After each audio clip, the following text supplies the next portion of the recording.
So God holds us to a certain standard. As children of God, God holds us to a certain standard. I want to speak to the wives who are carrying some type of prophetic mantle, but they also have been called to be wife. And not wife just to any ordinary spouse, but to the spouse who is an unbeliever or who is struggling with his salvation. Maybe he lost touch, maybe he's backslid, maybe he's have had his challenges. This wife is not called to the Christian husband, but she's called to the non-believing, or the husband that is talked about in 1 Peter chapter 3 verses 1 through 5.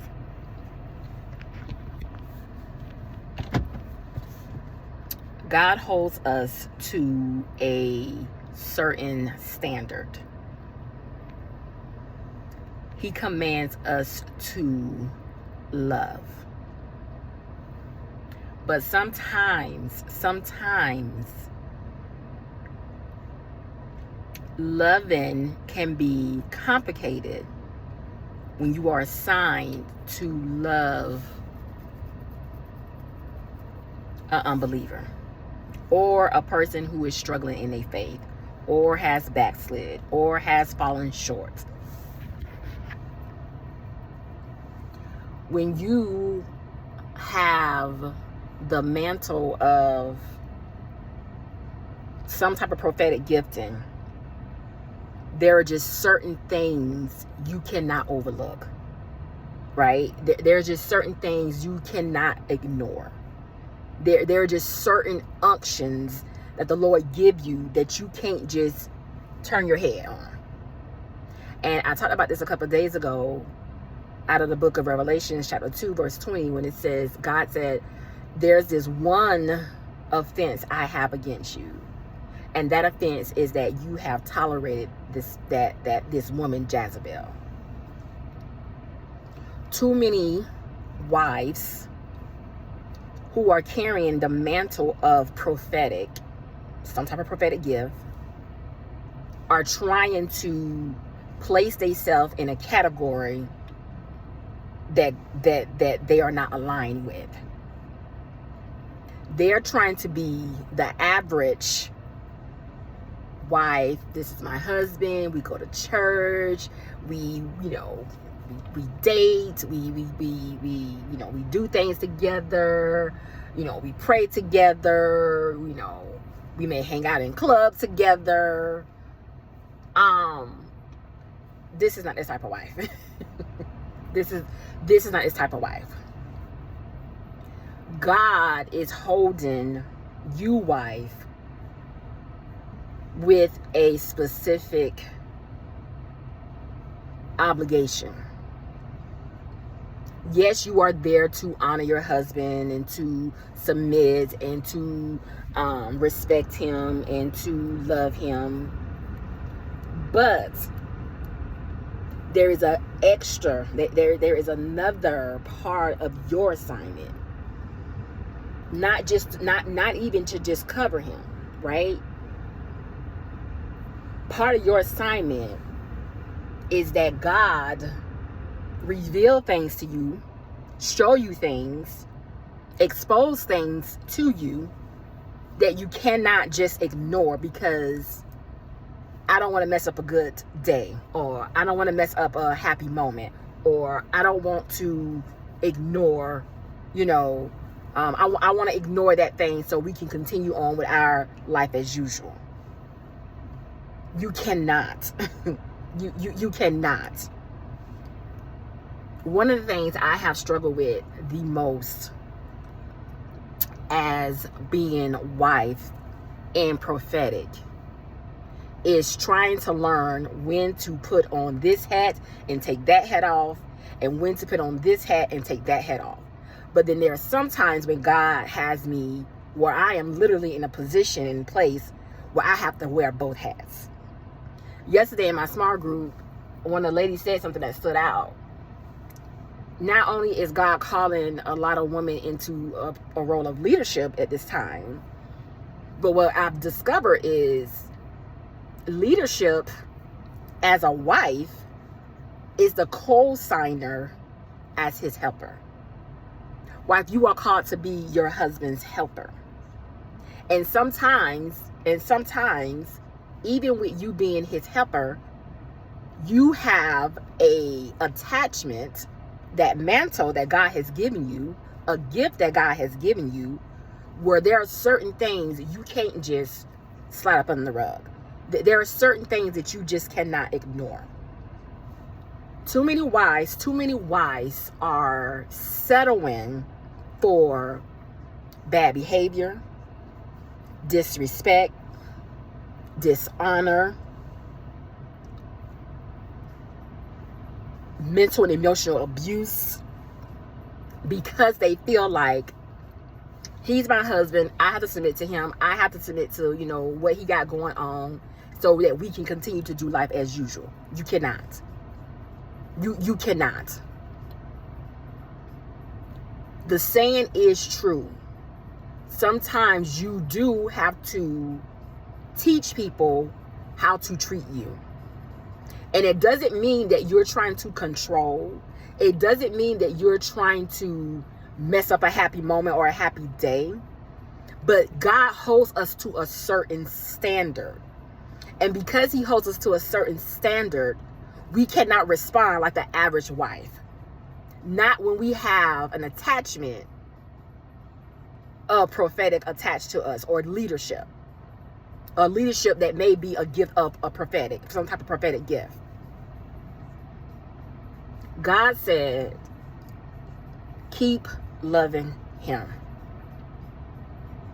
Sometimes loving a broken person that you, who, again, going back to the prophetic part, can see, things that are not necessarily aligned, or you can see trouble, or you can see this is not a good idea, or you can see this is not going to be good for you if you do this. Sometimes when you are in positions like that, you have to get into a quiet place to know how and when to respond and when to address a certain situation. It doesn't make you a party pooper. It doesn't mean like you can't have fun. It doesn't mean that everything has to be serious all the time, or I'm so holier than thou that I don't even know how to have a good time. No, it's none of those things. But there are certain things that just cannot be overlooked. And the reason those things cannot be overlooked is because a lot of people are not aware that there is a spiritual world taking place around us. There is a spiritual world that's taking place around us. And so many people are being affected by this spiritual world. And so a lot of things that are taking place in the spirit realm manifests in the natural. And if you, as a prophetic person, don't catch those things in the spirit first and bring that stuff down, you will deal with it in the natural. You will deal with it in the natural. And sometimes when you deal with it in the natural, it can be a little complicated. It can be a little discomforting. It can be a little mind-bothering. God holds you, wife, to a certain standard. He commands us to love the broken. He commands us to love the lost. He commands us to love all. But how well are we doing that when you are not just married to a person, but also a sign? I tell wives all the time, the marriage part of your assignment is the bonus. You don't get the bonus and the benefits without completing the assignment. You don't get to partake in the bonus and the benefits without completing the assignment. And there are certain things, and there are certain places, and there are certain things that take place in a marriage union where a wife could be assigned to her husband. When different things come up, if not caught in the spirit realm, they will have to be addressed in the natural. Even when you have to address those things, you have to remember that God has commanded you to love.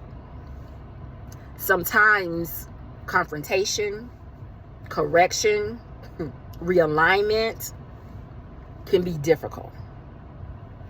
But once it is done, once you have done those things, once those things have come about, don't allow those things to hinder you or stop you from loving.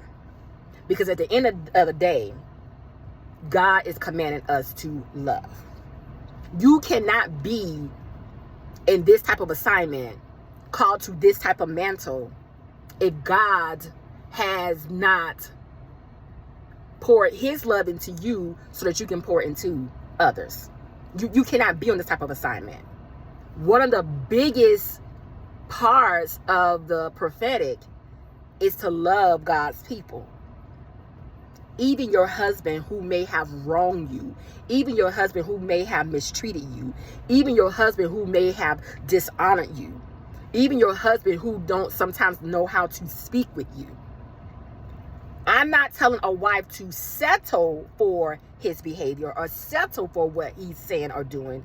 I'm telling her that once correction, confrontation, and realignment has taken place, you then have an obligation to go back and love him, because God is commanding you to love.